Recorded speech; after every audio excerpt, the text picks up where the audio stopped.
Most people choose their shoes, whether it's for walking or running, based on the fit and the feel that they get in the shop. But then you take it out for a walk or a run, take it for multiple miles, and that fit, feel, and comfort starts to feel very different underfoot. So, as a result, I'm going to break down 5 key features that you need to understand so that doesn't happen to you ever again, which means that you can feel comfortable going into a shop, buying a shoe that's right for you, or picking it up online because you know which features work best for your foot type. Now, the first thing that you need to consider is the fit of a shoe. Unfortunately, most shoes taper towards the toe box, whereas if you look down at your foot, you likely have a narrower heel and midfoot, and then your foot widens out towards the toes. This is because we are designed to have a broader forefoot, where our toes splay to give you nice support and balance as you go to push off during the gait cycle. That's when you're walking and when you're running. However, aesthetically, for a lot of brands, the shoes taper because it makes the shoe look smaller on your feet. But if we consider when we're looking at children's shoes, all the brands make these shoes wider to facilitate a broader forefoot. So they acknowledge it with kids that this is the right type of shoe, but as we get older, aesthetics and selling points around how they look becomes more important. So how do we solve this problem for you? Well, first of all, we need to know which type of shoes provide different types of fit. We also need to know how to measure your own foot. Not only the length of the foot, but also the width of your foot as well. Now, I've done a video on stop sizing up, which gives you a full breakdown and demonstration on how to measure your foot size in terms of width and terms of length. That's really important because a US 12 in one brand might actually be a 12.5 or slightly different 11.5 in another brand. So it's important to know the length of your foot in centimeters. And then the width of a shoe is broken down into different letters. So we've got D, E, EE, and 4E. Once we've resolved that, then we can think about which brands work well for different types of feet. Shoes like the Brooks Ghost Max 3 is typically wide and accommodating throughout the full length of the shoe. If you think about other brands, we've got Topo and Ultra, which focus on having a narrower heel and midfoot and a really broad forefoot, which allow your toes plenty of room to splay and are spacious enough to facilitate a normal gait pattern. When we think about other brands, like Hoka, they're notorious for having a narrower toe box, while other brands like Asics tend to sit in the middle, while they often come in a wide version as well. So when you're buying a shoe, make sure you know your length and your width before you make any decisions. From a clinical perspective, if you've got too narrow of a toe box, this can influence developing bunions, increasing bunion pain, developing conditions like Morton's neuroma, or cause blistering on either side of the toes because it's just causing friction and compression there as well. So if you're someone who suffers from these conditions, having a wider toe box can help. However, the flexibility or rocker profile can influence this as well, and that's going to be one of the main topics that we talk about later in the video. Now, cushioning is an absolute minefield. It can be quite subjective. Some people can feel like softer cushioning is actually firmer, and some people can feel the complete opposite. And that's got to do with your body mechanics and how it interprets it. So for instance, with really soft cushioning, we know that the joints tend to stiffen up to compensate for that.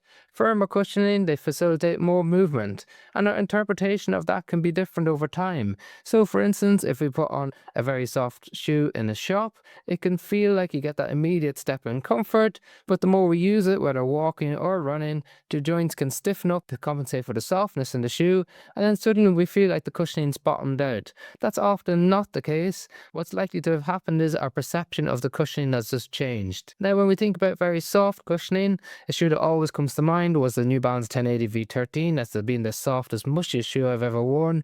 Now, the downsides of this is that it can also facilitate excess movement of your foot. So if you think when you initiate contact with the ground, if your foot sinks into the shoe, it will facilitate more movement in that direction, and then your foot has to work harder to move back over towards your big toe. Whereas if you've got very firm cushioning, then your foot sits on a more stable base, and it can facilitate a more natural movement pattern. However, the rigidity of the forefoot can also influence this. Now, the benefit of having softer cushioning is that every time we hit the ground or for standing for longer periods of time, we absorb impact and vibration that comes up from the ground. Softer cushioning or greater volume of cushioning can help absorb that impact and vibration. And vibration is one of the key factors that influences muscle fatigue when we walk or when we run. So there is some benefit to having softer cushioning, however it's important to find a balance between this. And it can be really confusing because it varies from brand to brand. So for instance, if we look at a shoe like the Brooks Glycerin Max 2, it has a huge volume of cushioning underneath your foot, but it's actually quite structured and stable. Now there's a number of reasons for this, but the cushioning itself doesn't actually sink too much when you put your foot inside it. In contrast to that, we could have a shoe like the New Balance Eclipse, which is a much softer foam, so when you initiate contact with the ground, you sink into it a lot more. Similarly with the Asics Gel Kayano 32, more of a plush cushioning that focuses on that comfort first feel. So how do we decide which type of cushioning is best for us? Well, generally it comes down to trial and error, because some shoes have more energy return and some shoes are a little bit dead underfoot. So what are you trying to get out of a shoe? Are you looking for a walking shoe that's a little bit more springy, a little bit more bouncy to help propulse you forward? Are you looking for a shoe that help absorb vibration and impact because you stand for long periods of time, or because you want a running shoe that you can run in for really long distances that gives you lots of protection? The downside of these is usually that you have extra weight underneath your foot. So think about the use cases that you want the cushioning for. Now, the other thing that influences the cushioning is the stability of the shoe. And this can be really confusing because there's a number of factors that influence the stability of the shoe. And nearly all shoes nowadays have stability features. So you have neutral shoes, neutral stable, and then stability shoes. Some of the key factors that's really helpful to know about are things like how wide is the platform underneath your shoe. A really wide base increases the amount of contact that you have with the ground, therefore making the shoe more stable. Is it just wide in the heel but not in the forefoot, or vice versa? This influences where you can have more stability because of that broader platform. Sidewalls are a really important thing to know about. They're more common in all neutral shoes these days, and that's where the cushioning comes up from the midsole, usually around the heel or towards the midfoot, on the outside and the inside of the shoe. It comes up, wraps around your foot, and tries to keep it centered in the shoe as you move. So it's a form of less invasive stability for those of you that don't like arch support, and it became really popular in the Hoka models. However, some of the downsides of this is if they raise the sidewall too high, it can cause some friction and some blistering for some people.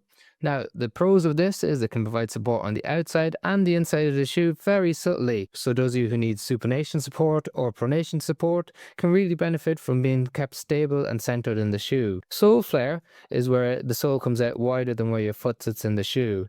Now, we typically see that in more stability-based shoes, so the Kayano. You can see that the sole is slightly wider than where your foot sits in it. Again, that increases the amount of contact that you have with the ground. If you've got more sole flare on one side, it helps to reduce that motion or provide resistance to that motion when you walk or when you run. Now, few shoes have supination support. We saw a lot of it in the Brooks Glycerin 22, but not so much in the Glycerin 23. Whereas other shoes like the Brooks Ghost Max 3 has that really broad platform, firmer cushioning, and that just makes the shoe inherently unstable whether you pronate or you supinate. Then we have things like guide rails or H-frame, which we see in the Hoka. Now, the guide rails are what we see in Brooks, but it's actually passed into some other shoes like Altra. While they don't call it a guide rail system, it's very similar in terms of how it works. And that's kind of like the lanes that you pull up in a bowling alley to keep the ball or your foot centered in the shoe as you move. So it works all the way down the midsole on both sides of the shoe, keeping your foot really stable and centered, but it's non-invasive, so you don't feel it pressing up into your foot. The Hoka H-frame that we see in their stability shoes, the Arahi and the Gaviota, it has a very similar premise in terms of providing stability the length of the shoe, but also across the middle of the shoe as well. Now that stiffens up the cushioning, so you might see something like the Gaviota 6 and think that that must be a very soft shoe, but because it has stability features built into it like that wide platform, H-frame and sidewalls, it actually stiffens up the midsole and gives you quite a firm feel underfoot. Then you have shoes with that classic arch support, what we would have classified as a stability shoe in the past. They're few and far between nowadays. We still have it in the Asics Gel Kayano 32, in the Brooks Glycerin GTS 23. And then finally, we need to think about how much rigidity we have on the heel counter. So that's this bit that wraps around the back of the shoe. If it's really rigid, it helps keep the ankle stable and more of a fixed position when you initiate contact with the ground. Some people may not enjoy that resistance, and in other shoes like the Glycerin GTS 22, we felt like it went a little bit overboard as it reduces the natural pronation moment of your foot when it initiates contact with the ground. So we've got sidewalls, arch support, broad base, sole flare, and different forms of guide rail support to consider when we're thinking about stability. And that's why we can have a neutral stable shoe because it might be very broad underfoot, have firmer cushioning, and some sidewalls. So while the brand classifies it as a neutral shoe, it actually has more stability features than you think. Whereas something like the Hoka Max 6 has typically got a narrow platform, low to minimal sidewalls or sole flare, and that's what we classify as a classic neutral shoe. And then the feel of the shoe can also be changed based on the rocker profile. Now this can be a little bit confusing because the rocker profile is the amount of curve that you have on the shoe towards the front. Now Hoka became initially quite famous for this as they had a really good early meta rocker. So that just facilitates an easier push-off phase of the gait cycle. But there's two key factors that you need to consider with this. One is toe spring. So does it hold the toes in slight extension or slightly elevated within the shoe? The benefit of this is if it does, it really works as a spring to propulse you forward. If you've got conditions where you've got sensitivity in the ball of the foot or the big toe joint, having too much toe spring can be uncomfortable. However, if you have lower toe spring and most of the curve comes from in the midsole rather than elevating inside the shoe, this facilitates a nice push off in the gait cycle and it reduces the amount of load or pressure placed on the forefoot.